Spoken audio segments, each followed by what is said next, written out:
Mig Zubiri mga kababayan, galit na galit dahil sa ginawa ni Senator Amy Marcos. Hindi matanggap ni Zubiri mga kababayan na nabulilyaso na laman at tumambad ang kanilang plano na CONAS. No? Kumbaga parang extension ng termino ng mga senador, kongresista kasama na ang presidente. Nako, eto na mga kababayan.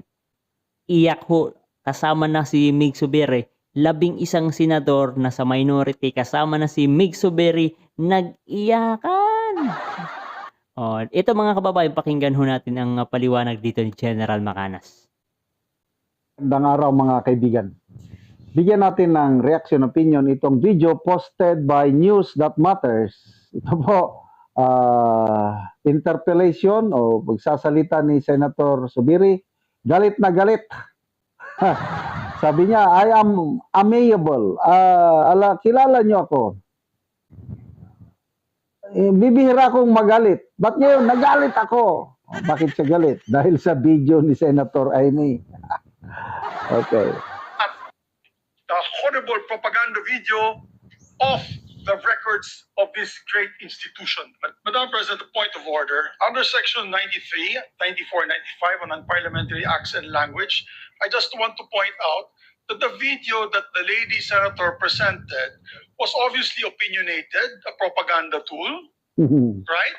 It's should be stricken off the record, Madam President. And it's unparliamentary. We've seen videos presenting evidence on issues that are taken up on the floor. Senator Tulfo always comes out with videos showing people being mauled, people being abused for the information of this body to act on that particular issue. But to come up with an opinionated piece like that, ganong klaseng video na propaganda, na showing intrigue. Kasi ako, Madam President, hindi naman ako sangayon sa people's charter change. I was the first one in this institution who fought that kind of move with the PI, and all of us together, kaming lahat, for the first time in the history of the Senate, 24 senators tumayo dyan at pinasapo natin yung Contra People's Initiative, na fake People's Initiative, na talagang kinall out natin yung lahat ng grupo ng tumutulak nun, from the Speaker and even Malacanang, kinalaban natin. Kaya wala kami kinalaman dyan. Bakit sinama kami dyan sa propaganda na yan? Na dahil kami, Duwag 11? Bulaga 11? At grade 13? That should not be shown here. Because what will stop us now, Madam President, for that lady senator, that we come up also with a propaganda video here, papalabas din namin, yung mga sala nila. Kung ano-ano, hindi naman kami ganyan. No? To gain traction, to gain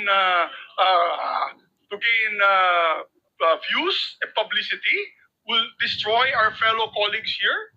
Walang ganyanan. Ako, hindi ako nagagalit. Kilala niyo ako. Ako amiable dito. Mahal ko kayo lahat. Hindi tama yung pangyayaring iyon. Hindi ba? Kung galit po kayo, salita po siya dyan, mag-aalis siya sa gobyerno niya. Mag-aalis siya sa kapatid niya. Purahin niya kapatid niya. Pero huwag naman niya idamay yung mga tao na walang kinalaman dyan. Katulad yan, never ako kinausap ni Senate President Soto. Never ako kinausap ng mga kasamahan ko dito about charter change. Kasi alam din nila, tutol ako. Tinanong ko din sila. Wala silang kausap. Wala silang kinalaman. Wala silang alam sa charter change. This whole group is just nodding, shaking their heads. There is no such thing. Inday badiday na ba tayo dito sa Senado? Kaya nga sinasabi, we're a circus. I apologize to those who are watching. They think we're a circus. We are a circus because this type of language that we are pushing in this August. Medyo mahaba-haba yung kanya. Honorable. Alam naman ho natin mga kababayan na nabuking na ho itong 11 senators. Ngayon na gustong-gusto pa nila na magkaroon ng kudita, kukunin nila yung liderato. Nang sa ganun mga kababayan, mapush ho nila yung posible yung CONAS no? Kasi nga ang mag-uusap po diyan ang Speaker at Senate President at nakuha ni Senator Cayetano ang pagiging Senate President ng ano, ito yung nangyari. Hindi nagtagumpay ang kanilang plano. Kasi kung nangyari na hindi nila nakuha ni Senator Cayetano itong pagka-Senate President o itong liderato ng Senado, posible mga kababayan, baka i-push ho nila yan. Kasi may ebidensya ho. Nagagalit lang sila kasi yung iba siguro na mention na hindi naman talaga kasali. No? Hindi natin alam mga kababayan kung ano talaga. Kasi alam naman natin, merong source ho itong si Senator Amy Marcos. Honorable Senator Subiri, totoo, hindi kayo sinabihan ni dating SP Soto. Kailang plinano na nila. Wow. Tanong, pag walang Brave 13, kung hindi nagkodita, how can we be assured na hindi itutuloy yung kunas na yan? Yes. De? Bakit nakipag-meeting ang inyong Senate President dati sa Speaker Ayan. of the House? Oo. Bakit? Oh, mabuti nga na lang, nabulgar yung meeting nila eh. Pinag-uusapan na ng term extension. Dati na nilang plano yan. Yes, oo. Sinabi ni Subiri, di ba? As early as 2023, 2024, sinubukan na nilang mag-charter change. Yung People's Initiative. Nagkakaroon nga ng permahan dyan mga kababayan eh. Ibig sabihin talaga may plano ho sila. Huwag na nilang sasabihin na i-deny pa ho nila na wala ganung mangyayari. Di ba ngayon binulgar ho sila ni Senator Amy Marcos? Hindi nag-materialize. Ngayon, part 2 ng charter change. Kung hindi kayo kasama sa charter change, well and good. Salamat kami. Papaano ang inyong SP Soto? Dating SP Soto. Di ba nagpahayag na siya? Nung kailan ba yung galit na galit si Korte Suprema? dating SP Soto nung nagdesisyon ng Supreme Court sa impeachment. Mag-charter change tayo, di ba sabi niya? Panahon na para charter change. Kaya yan ho ay on record din. Na ibalita din ho yan mga kababayan. Ang sinabi ni Soto, kabayan, di ba? At hindi nila pwedeng i-deny yan. very clear, this is just my opinion, very clear, kay dating SP Soto, gusto niya ng charter change. O ngayon, nag-usap sila ng Speaker of the House. Kung hindi siya napalitan na Senate President, delikado po tayo. Yan, opinion ko lang din yan. Ako nagpapasalamat kay Senator Amy sa video niya ito. To me, this is a pasabog video. Yes. Na naglalabas ng awareness sa taong bayan, ganito na pala ang plano nila. So hindi tayo papayag dyan mga kababayan. Kung ganyan ho ang plano nila, hindi tayo papayag.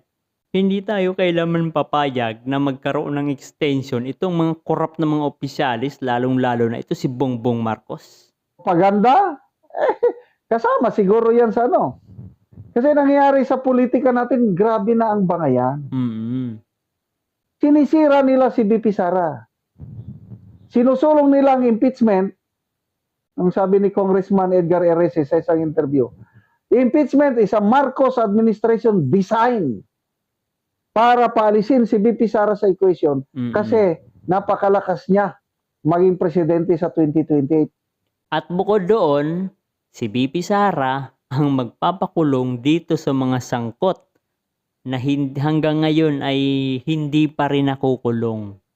Si BP Sara ang magpapakulong dito sa mga nagkamal ng mali-malitang pera na involve ho dito yung mga kongresista. Kaya sila takot na takot kasama na si Bongbong Marcos. Hindi sila kinakabahan na. Sila, dahil matatalo sila sa impeachment, kaya ito, lumalabas, again, opinion ko lang ito, lumalabas, charter change na lang, mas sigurado. para magtuloy-tuloy sila sa pwesto. Wow! Wow. So, sige, magalit po kayo. I don't know kung in-strike na nila, kung nagbutuhan ba sila, i-strike man o hindi, at least kumakalat na ang video na ito. Ang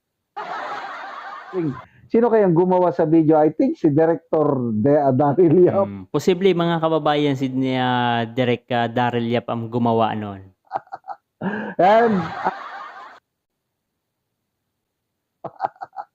And ang mga comments, ay nako, ito, magbasa tayo sa mga comments. Talo sila, oh. Florencio Pias, nag-iiyakan na ang minority kasi booking na sila. Ay, that's the reality of the Marcoses puppet through minority senators. Sunod-sunuran eh. Tama. Yung Totoo dating yan. SP. Sabi niya, I am against charter change. Kailan sinasabi niya, panahon na para mag-charter change. Ano ba yan?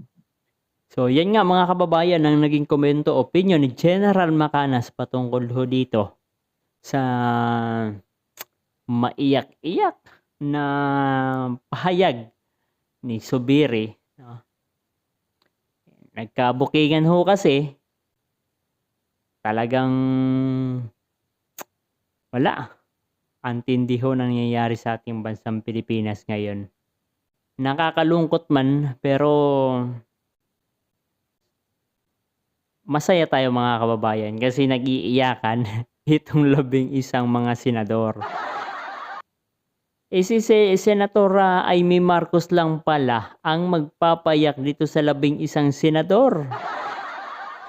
Isang video lang pala ang magpapayak dito sa 11 senador. Nako mga kababayan, matindi ho ito.